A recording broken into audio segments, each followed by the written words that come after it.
Sobat Bincang Energi semua, selamat datang kembali di program Bincang Energi siaran terkini atau BES, program yang bikin kamu up to date dan juga lebih mengenal berita terbaru seputar energi. Saya Suti, hari ini yang akan memandu berita menarik dan juga aktual dalam episode BES kali ini. Berita pertama datang dari Conference of Parties atau COP ke-30 tentang kawasan bebas energi fosil, di mana lebih dari 70 organisasi internasional menyerukan pembentukan kawasan bebas energi fosil atau Fossil Free Exclusion Zones di hutan tropis pada pertemuan COP ke-30 lalu di Belém, Brazil. Awal desakan tersebut muncul karena ekspansi minyak, gas, dan batu bara terus mengancam lebih dari 183 juta hektar hutan berintegritas tinggi serta wilayah adat di Amazon, Kongo, dan juga Asia Tenggara. Jika minyak, gas, dan batu bara di bawah hutan tropis terus dieksploitasi, potensi emisinya bisa mencapai 317 miliar ton CO2, yang mana hal ini dapat menghambat upaya menjaga kenaikan suhu global tetap di bawah 1,5 derajat Celcius. Karena itu, pada COP ke-30 lalu, tuntutan tersebut mendorong agar warga negara-negara menghentikan ekspansi energi fosil di kawasan hutan tropis, serta melindungi hutan berintegritas tinggi dan memastikan hak-hak masyarakat adat dan komunitas lokal diakui dalam setiap keputusan terkait pemanfaatan lahan. Berita selanjutnya mengulik lebih dalam terkait pembatalan pensiun dini PLTU Cirebon 1. Pensiun dini PLTU Batubara Cirebon 1 resmi dibatalkan oleh pemerintah akhir pekan lalu.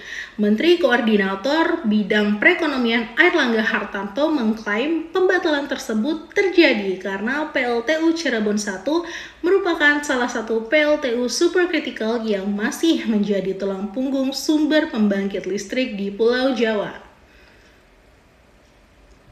Namun demikian, studi ISR menunjukkan bahwa menghentikan PLTU sebelum tahun 2050 memberikan keuntungan ekonomi jangka panjang dibandingkan membiarkan PLTU tersebut beroperasi hingga usia pensiun alami.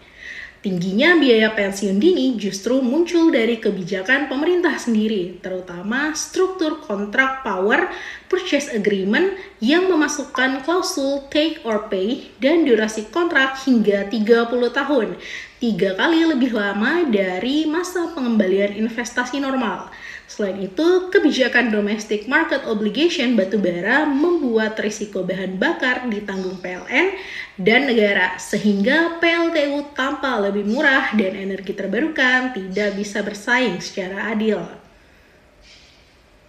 ISR juga telah memperingatkan bahwa ketergantungan Indonesia pada PLTU berkapasitas besar membuat emisi listrik terus meningkat dan dapat menghambat peluang perdagangan di pasar dunia.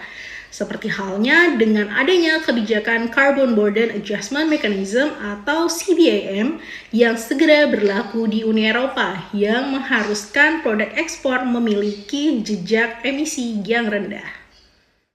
Berita terakhir akan mengulik lebih jauh terkait dengan dampak krisis iklim. Krisis iklim memperburuk bencana hidrometeorologi di Asia Tenggara, termasuk banjir, longsor, dan siklon tropis yang kini terjadi dengan frekuensi dan intensitas yang lebih tinggi. Perubahan iklim membuat atmosfer menyimpan lebih banyak uap air, meningkatkan energi angin, sehingga memicu hujan ekstrim dan cuaca tidak menentu. Dampaknya terlihat dari kerusakan infrastruktur, ribuan warga mengungsi, hingga terganggunya distribusi energi dan pasokan BBM di beberapa wilayah. Beberapa pengamat mengaitkan peningkatan bencana ini dengan tingginya emisi gas rumah kaca akibat penggunaan energi fosil.